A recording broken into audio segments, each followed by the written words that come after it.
நம்முடைய ஆண்டவராகிய கர்த்தர் ஒவ்வொருவர் வாழ்க்கையிலும் இம்மட்டும் உதவி செய்த எபினேசராக நாம் பார்க்கணும். ஆண்டவர் இந்த மட்டும் நம்மை கொண்டு வந்ததற்கு நாம் எம்மாத்திரம், தேவன் இம்மட்டும் நம்மை பாதுகாத்ததற்கு நாம் எம்மாத்திரம், இம்மட்டும் நடத்தினதற்கு நாம் எம்மாத்திரம், அவர் இம்மட்டும் பாதுகாத்ததற்கு நாம் எம்மாத்திரம், தேவனுடைய கிருபை இம்மட்டும் நம்மை எவ்வளவு தாங்கியது. இதை நாம் ஒரு விசை கூட நம் மனதிலே நாம் நினைத்து பார்க்க வேண்டும். இம்மட்டும் உதவி செய்த எபினேசராக ஆண்டவரை நாம் நினைக்க வேண்டும். அவருடைய நாமத்துல இந்த சாமுவேல் இட்ட ஒரு ஆண்டவர் கிட்ட ஒரு நாமமாக இருக்கிறது, இம்மட்டும் உதவின எபினேசர். ஆண்டவர் ஒவ்வொரு இடங்கள்ல ஒவ்வொருத்தங்க ஒவ்வொரு பேர் வச்சிருக்காங்க ஆண்டவருக்கு. ஆண்டவருக்கு ஒவ்வொருத்தர் ஒவ்வொரு மாதிரி. ஆகார் பாத்தீங்கன்னா அந்த துறவை ஆண்டவர் அவள் கண்களை திறந்து காண்பித்த போது லகாய் ரோய் இம்மட்டும் உதவின, அந்த கண்களை திறந்த தேவன் அப்படிங்கறத எல் ரோயி அப்படின்னு சொல்லி அங்க ஆண்டவருக்கு நாமம் சுற்றுனதை நம்ம பார்க்கணும். அதே மாதிரி ஆபிரகாம் ஆண்டவருக்கு ஈசாக்கை பலி செலுத்த சென்ற போது தேவன் ஈசாக்கை பலி செலுத்த விடாமல் அந்த இடத்துல ஒரு ஆட்டை கட்டளையிட்டு பலி செலுத்த செய்த போது அவர் கர்த்தருடைய பர்வதத்திலே பார்த்து கொள்ளப்படும் அப்படின்னு சொல்லி அங்கே ஆண்டவருக்கு ஒரு நாமத்தை அவர் வைக்கிறார். யெகோவா ஈரே, இது எல்லாவற்றையும் பார்த்து கொள்வீர் அப்படின்னு சொல்லி அவர் ஒரு நாமம் வைக்கிறார். இப்படி ஆண்டவருக்கு அவங்கவுங்க ஆண்டவர் வாழ்க்கையில என்ன செய்தாரோ அதை நினைவு கூர்ந்து அவங்க ஒரு நாமம் சூட்டுகிறத நம்ம பார்க்கணும். அது போல இங்கே சாமுவேல் எபனேசர், இம்மட்டும் உதவி செய்த எபனேசர் என்று வைக்கிறார். ஆண்டவருடைய நாமங்களை குறித்து தியானிக்க அவருடைய வல்லமைகள் எவ்வளவா இருந்தது அப்படிங்கறத நாம் உணர்ந்து கொள்ள முடிகிறது. ஆண்டவரே, அவருடைய நாமம் அதிசயமானது, ஒவ்வொன்றும் ஆச்சரியமானது. அவருடைய நாமத்தை தியானிக்கும் போது நமக்கு அவர் செய்த நன்மைகள் எல்லாம் நம் இதயத்திற்குள்ளே பேசுகிறதாய் இருக்கிறது. அவர் இம்மட்டும் நம்மை நடத்தின எபினேசராக ஒவ்வொருவர் வாழ்க்கையிலும் பார்த்தீங்கன்னா எத்தனையோ அற்புதம் செஞ்சிருப்பார், எத்தனையோ நன்மைகளை செஞ்சிருப்பாரு, எவ்வளோ பாதுகாத்திருப்பாரு, எவ்வளோ கிருபையாய் நடத்தி வந்த அந்த ஒரு நினைவு கோருதல் நம்ம இதயத்துல எப்பொழுதும் இருக்கணும். ஆண்டவர் இம்மட்டும் பாதுகாத்தார்ல, இது இம்மட்டும் நடத்தினார்ல, இனிமேலும் நடத்துவார்.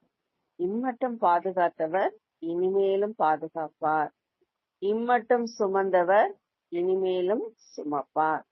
ஆண்டவர் இம்மட்டும் நம்மை கொண்டு வந்தாரே, இனிமேலும் அவர் நடத்துவார் அப்படிங்கிற ஒரு காரியத்திற்காக தான் நாம அவரை நினைவு கூறணும்.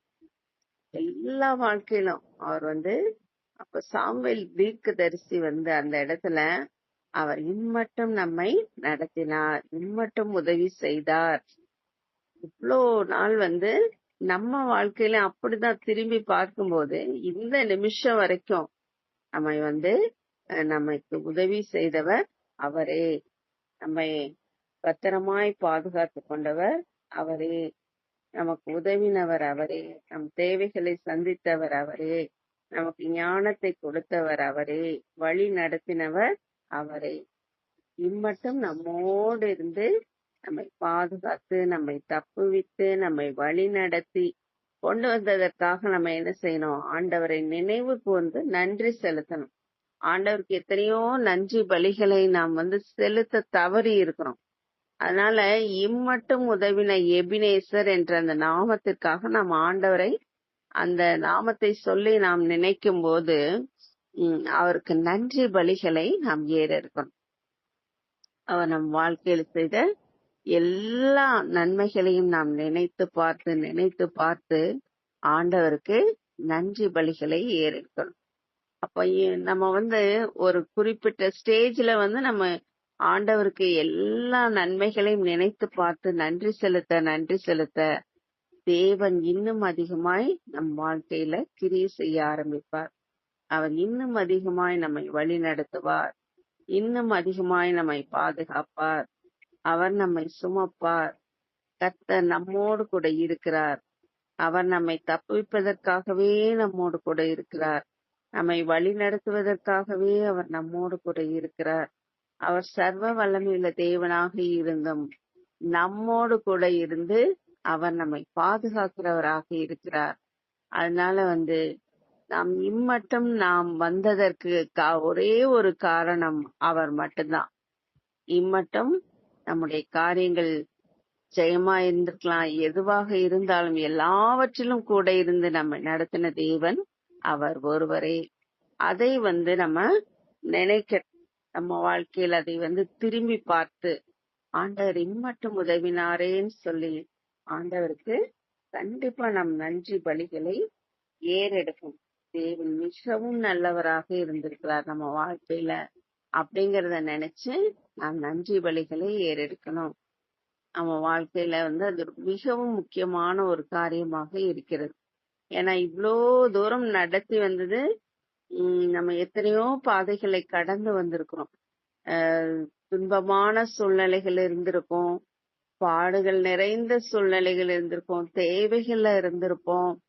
அதுல எல்லாம் பாத்தீங்கன்னா நம்ம எந்தெந்த சூழ்நிலையில இருந்து ஆண்டவரை நோக்கி கூப்பிட்டோமோ அந்த சூழ்நிலையில நாம் அறியாததும் எட்டாததுமான பெரிய காரியங்களை எல்லாம் ஆண்டவர் செய்து செய்து செய்துதான் நம்மை நடத்தி இருப்பார்.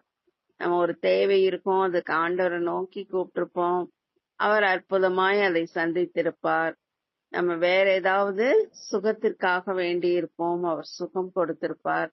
பிரச்சனைகள் மாறணும்னு நம்ம ஜெபிச்சிருப்போம், அந்த பிரச்சனைகள் மாறி இருக்கும். நம்ம என்னென்ன காரியங்களுக்காக ஜெபித்தோமோ அது எல்லாமே நடந்திருக்கும். அப்ப ஆண்டவர் அற்புதமா நடத்துவார். நம்ம ஜெபித்த உடனேயே ஒரு சில காரியங்களுக்கு அற்புதமா நடக்கும். ஒரு சிலது அப்படியே இயற்கையா நடக்கிற மாதிரியே அப்படியே மெதுவா முழுவதுமா நடந்திருக்கும். அது நம்ம திரும்பி பார்த்தோம்னா நம்ம கண்களுக்கு ஆச்சரியமா இருக்கும். பாருங்க, மோசே அந்த கடலுக்கு முன்னாடி நிற்கும் போது இஸ்ரவேல் ஜனங்கள் அத்தனை பேரும் அவரை நெருக்குறாங்க. இதுக்கா எங்களை கூட்டிட்டு வந்த இந்த இடத்துல அப்படின்னு சொல்லி எல்லாரும் அவரை நெருக்குறாங்க.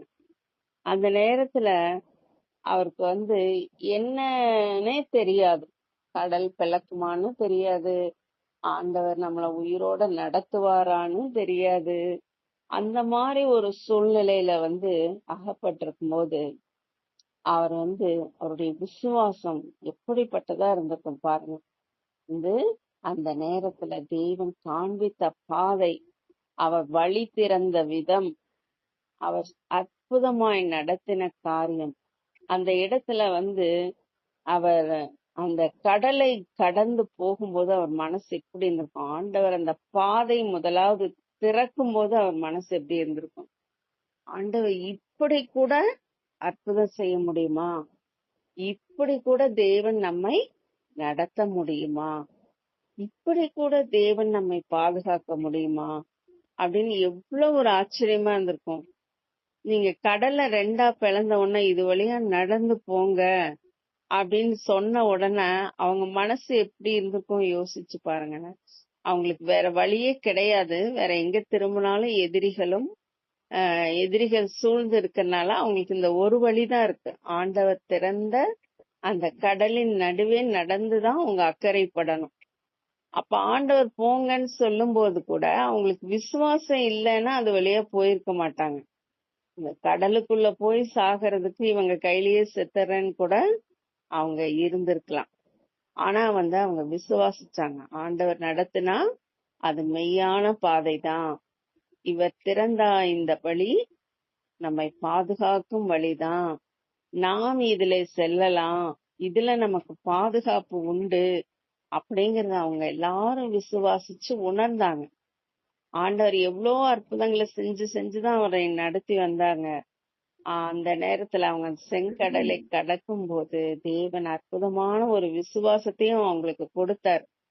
நீங்க இது வழியா போனாதான் நீங்க தப்புவிக்க முடியும் அப்படிங்கிற அந்த விசுவாசத்தை கொடுத்து மோசேயுடைய இதயத்தை குளிர பண்ணி ஆண்டவர் அற்புதமாய் நடத்தினார்.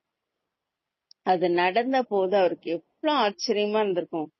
ஒரு கடலை பிளந்து அது வழியா எல்லாரும் நடந்து அந்த அக்கறை பட்டு எல்லாரும் பத்திரமா சேர்ந்தப்போ ஆண்டவரை நினைச்சா அவங்களுக்கு எப்படி இருந்திருக்கும். ஆண்டவரே, நீங்க இப்படி கூட எங்களை ரட்சிக்க முடியுமா? இப்படி கூட நீங்க என்ன நடத்த முடியுமா? இப்படி கூட எனக்கு ஒரு பாதை காட்ட முடியுமா?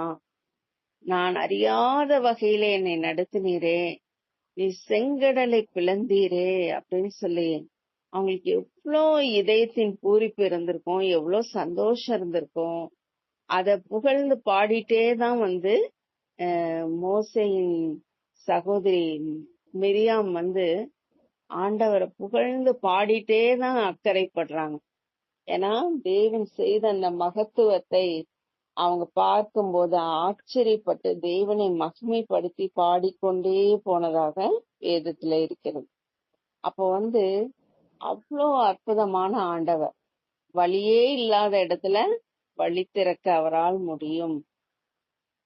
அத விசுவாசத்தை கொடுத்து அந்த பாதையிலே நடத்தவும் அவரால் முடியும். அவரால் அக்கறையில் கொண்டு போய் சேர்க்க முடியும்.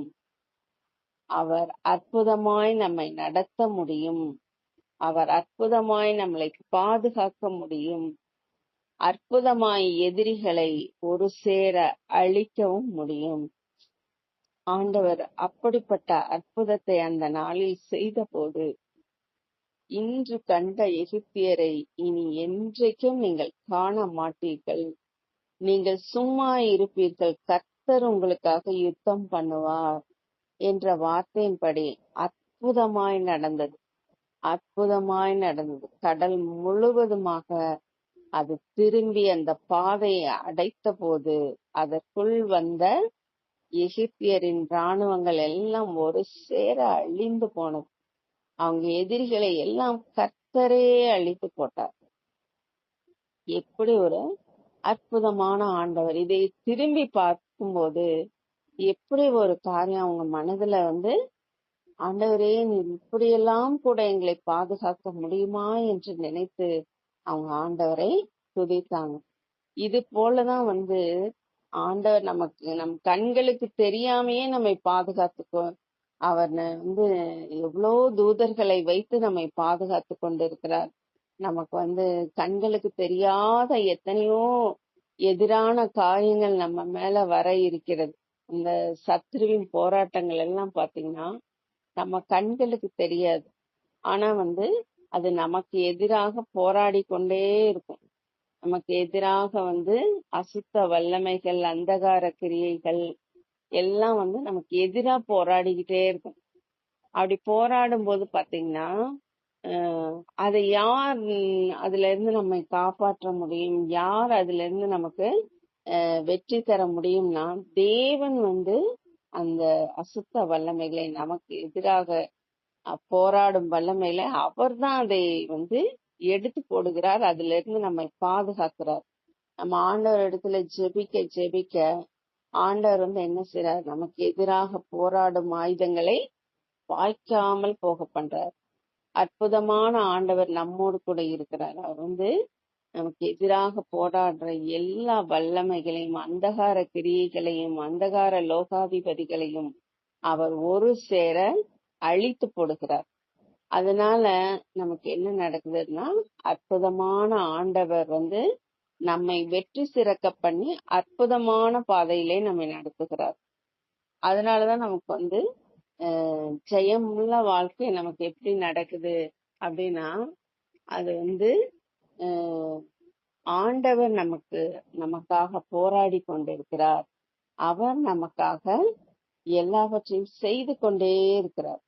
எல்லா அந்தகார கிரியைகளையும் அகற்றி கொண்டே இருக்கிறார். அதனாலதான் இன்னைக்கு நம்ம ஜீவனோட இருக்கிறோம். ஜீவனோட சுகத்தோட பலத்தோட இருக்கிறோம் அப்படின்னா அதுக்கு காரணம் ஆண்டவர் நமக்கு அந்த ப்ரொடெக்ஷன் கொடுத்து கொண்டே இருக்கிறார். நம்ம வழியில போகும்போதும் வரும்போதும் ஆண்டவர் அந்த தூதர்களை அனுப்பி பாதுகாவல் பண்ணுகிறார். ஆண்டவருடைய பாதுகாப்பின் கரத்துல நம்ம இருக்க மட்டும் நம்ம இந்த பூமியில ஜெயத்தோடு வாழ முடியும். அவர் காண்பிக்கிற பாதையில போக மட்டும் நம்மளுடைய வாழ்க்கை அற்புதமாய் இருக்கும், அற்புதமாய் நடக்கும் எல்லாமே. அது நம்ம கண்களுக்கு ஆச்சரியமாய் இருக்கும். நம்ம திரும்பி பார்க்கும்போது இப்படி கூட தேவன் நமக்கு செய்ய முடியுமா அப்படிங்கறத நம்ம திரும்பி பார்க்க முடியும். அற்புதமா எத்தனையோ பேருடைய வாழ்க்கையை நம்ம திரும்பி பார்க்கும்போது இப்படி கூட இவங்க வாழ்க்கை மாறுமான்னு நான் நினைச்சு பார்க்கல அப்படின்னு நம்ம சொல்லுவோம். அது மாதிரி நம்ம வாழ்க்கையிலே கூட நடக்கும். ஆனா ஆண்டவர் தான் இதை செய்தார் என்பதை நம்ம உணராது இருப்போம். நம்ம ஆண்டவர் நமக்காக எத்தனையோ காரியங்களை நமக்கு பின்பதாக செய்து கொண்டே இருக்கிறார். அது ஏற்ற காலம் வரும்போது நம் வேண்டினவைகளை எல்லாம் அவர் பூரணமாய் நிறைவேற்றி இருப்பார். அப்ப நீங்க ஆண்டவரிடத்துல செபிக்கிற காரியங்கள் தான் நடந்து கொண்டு இருக்கிறது அப்படிங்கறத நாம் உணராமல் போவோம். நாம் நன்றி உணர்வு இல்லாமல் இருப்போம், மறந்து போயிருப்போம். ஆனா நம்ம ஜெபித்த ஜெபத்துக்கு தேவன் நிச்சயமாய் பதில் கொடுக்கிறார்.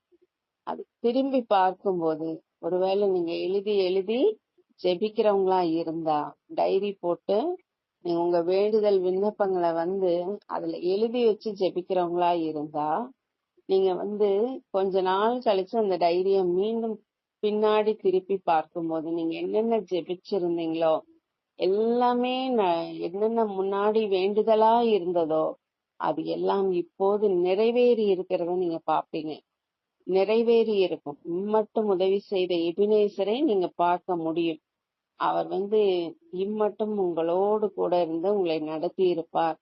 அவர் பாதுகாத்திருப்பார், உங்களை ரட்சித்திருப்பார், உங்களை வழி நடத்தி இருப்பார், உங்களை தூக்கி சுமந்திருப்பார். அதையெல்லாம் நீங்க திரும்பி பார்க்கணும்.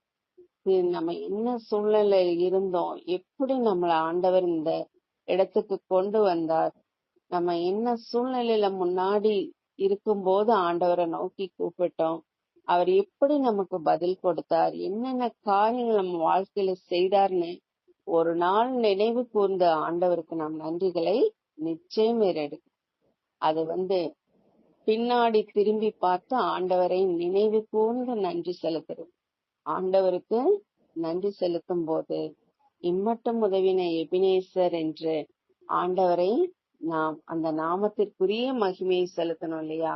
அந்த நாமத்திற்குரிய மகிமையை நாம் செலுத்தணும்னா ஒரு நாள் அவர் பாதத்தில் உட்கார்ந்து இம்மட்டும் உதவினீரே என்று அவர் எந்த காரியத்துல உதவி செய்தாரோ எல்லாவற்றையும் நினைவு கொண்டு நன்றி செலுத்தும் போது தேவனுடைய நாமம் மகிமைப்படும். கர்த்தருக்கு அவருடைய நாமத்திற்குரிய மகிமை செலுத்துங்கள் என்று சொன்ன வார்த்தையின்படி நாம் இந்த நாமத்தை உயர்த்தி மகிமை செலுத்தி அந்த மகிமையை தேவனுக்கு கொடுக்கும்போது அது எவ்வளவு மேன்மையுள்ளதா இருக்கும். கர்த்தர் தாமே இந்த வார்த்தைகளை ஆசீர்வதிப்பாராக.